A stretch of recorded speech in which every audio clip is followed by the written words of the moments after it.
नमस्कार दोस्तों, स्वागत है आप सभी का हमारे यूट्यूब चैनल में।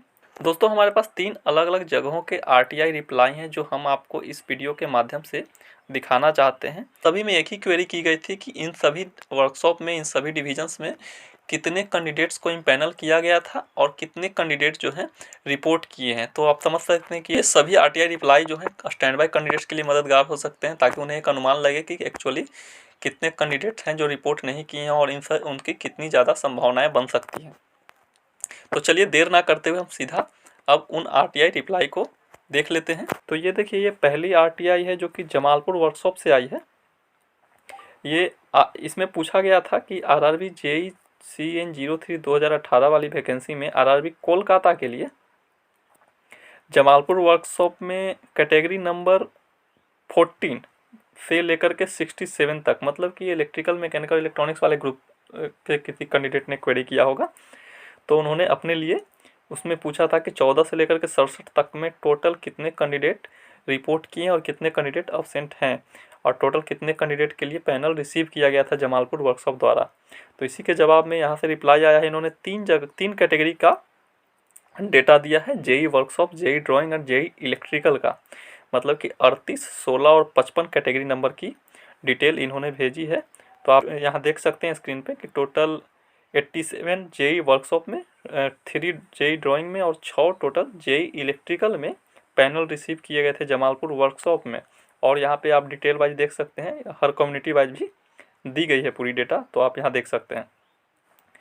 तो इसमें से टोटल कितने हो गए? 87, 3, 90 और 6, 96। टोटल 96 कैंडिडेट में से 81, 3, 84, 6, 90 कैंडिडेट ने रिपोर्ट किया है। जिसमें हम यदि अब्सेंटी की बात करें तो हम मेनली अब्सेंट कैंडिडेट का डेटा देख लेते हैं। तो ये देखिए, यहाँ पे टोटल अब्सेंट कैंडिडेट की बात करें तो जेई वर्कशॉप में, मतलब कि 38 कैटेगरी में 4 यूआर से और 2 एससी कैटेगरी से कैंडिडेट अब्सेंट हैं। जबकि ड्राइंग और इलेक्ट्रिकल डिपार्टमेंट, जेई ड्राइंग और जेई इलेक्ट्रिकल में एक भी कैंडिडेट अब्सेंट नहीं है। तो यहाँ आप इसमें देख सकते हैं कि जमालपुर वर्कशॉप में 38, 16 और 55, इन तीनों कैटेगरी में टोटल 96 पैनल रिसीव किया गया था, जिसमें से 90 कैंडिडेट प्रेजेंट हैं और 6 कैंडिडेट ने अभी तक रिपोर्ट नहीं किया है। तो ये चीज़ें थी जमालपुर वर्कशॉप से रिलेटेड। और ये जो डेटा मांगा गया था, ये एक्चुअली जमालपुर वर्कशॉप में आरआरबी मालदा के भी कैंडिडेट जाते हैं या फिर आरआरबी कोलकाता के भी। तो ये आरआरबी कोलकाता की स्पेसिफिक डिटेल है उनके कैंडिडेट्स की। अब हम आ जाते हैं अपने सेकेंड आरटीआई पे। तो ये देखिए, दूसरा आरटीआई रिप्लाई है जो कि लिलुआ वर्कशॉप से आया है। वहाँ पे कैरेज एंड वैगन का वर्कशॉप है ईस्टर्न रेलवे में, लिलुआ, वहाँ से ये आरटीआई का रिप्लाई है। तो इसमें पूछा गया था कि जेई मैकेनिकल में टोटल कितने कैंडिडेट को ऑफर लेटर दिया गया और कितने लोगों ने रिपोर्ट किया या फिर कितने अब्सेंट हैं। तो ये रिप्लाई आप यहाँ देख सकते हैं कि टोटल इसमें बताया गया कि ट्रेनिंग जेई मैकेनिकल में 71 कैंडिडेट्स को ऑफर लेटर इशू किया गया था, जिसमें से total number of candidate reported till date 64। और ये डेट है 2/12/2020 की, मतलब कि 2 दिसंबर तक 64 कैंडिडेट्स ने रिपोर्ट किया था और यहाँ पे 7 कैंडिडेट अभी तक रिपोर्ट नहीं किए हैं। तो ये खबर थी जो कि लिलुआ वर्कशॉप से थी। और अब हम तीसरी आरटीआई की रिप्लाई देख लेते हैं। तो आप ये देख सकते हैं, ये जो थर्ड आरटीआई रिप्लाई है ये कंचरापारा वर्कशॉप से आई है। इसमें पूछा गया था किस कैटेगरी नंबर 37, 38 और 55 के बारे में, कि इसमें एक्चुअली सभी आरटीआई में क्वेश्चन वही है कि कितने लोगों को ऑफर लेटर भेजा गया था, कितने लोगों को इम्पैनल किया गया था और उसमें से कितने लोग रिपोर्ट किए हैं। तो सभी जगह एक ही चीज़ पूछी गई है। तो यहाँ भी यही चीज़ है, तो बस अलग अलग पोस्ट हैं। तो यहाँ पे 37, 38 और 55 कैटेगरी, मतलब कि JE jig and tool, JE workshop, JE electrical workshop, mechanical workshop और जेई इलेक्ट्रिकल वर्कशॉप। तो ये 37, 38 और 55 कैटेगरी नंबर में पूछा गया था। तो यहाँ पे देखिए, आप यूआर में 37 की बात करें तो UR 2, OBC 3, JE workshop mechanical की बात करें तो 32 यूआर, 30 ओबीसी, 17 एससी और 6 एसटी। जेई इलेक्ट्रिकल वर्कशॉप की बात करें तो 10, 4, 1, 1। तो इस प्रकार से इतने लोगों को इम्पैनल किया गया था वहाँ पे। इसमें से टोटल कैंडिडेट जिन्होंने रिपोर्ट किया है, यूआर से 2, ओबीसी से 3, जीगैन टूल में 32, 28, 15, 6, जेई वर्कशॉप मैकेनिकल में, जेई इलेक्ट्रिकल वर्कशॉप में 9, 4, 1, 1। तो इसका मतलब आप देख सकते हैं कि टोटल सीट में से कितने टोटल इम्पैनल कैंडिडेट में से कितने लोगों ने रिपोर्ट किया है उसे आप रिड्यूस करके देख लें, या फिर यहाँ पे वो डेटा दिया भी आप डायरेक्ट देख सकते हैं। तो कैटेगरी नंबर 37 में एक भी कैंडिडेट अब्सेंट नहीं है, वहाँ पे सभी लोगों ने रिपोर्ट कर दिया है।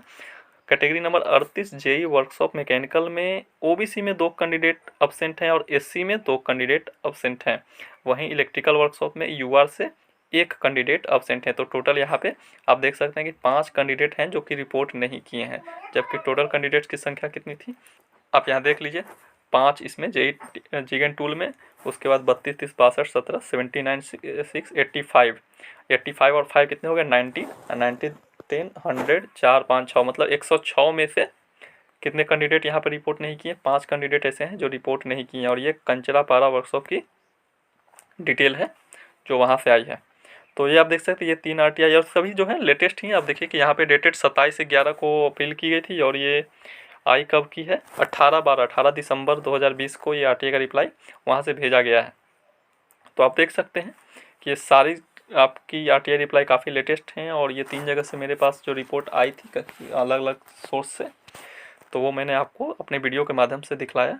हालांकि ये आरटीआई का रिप्लाई केवल इस चीज़ का ब्यौरा है इसमें कि कितने लोगों ने रिपोर्ट नहीं किया। काफ़ी ऐसे बच्चे होते हैं जो रिपोर्ट करने के बाद छोड़ते हैं और उनसे बहुत ज़्यादा सीटें क्लियर होती हैं, वेटिंग लिस्ट क्लियर होती है। तो इससे निराश ना हो कि इसमें आपको नॉन रिपोर्टेड केस काफ़ी कम दिख रहे हैं।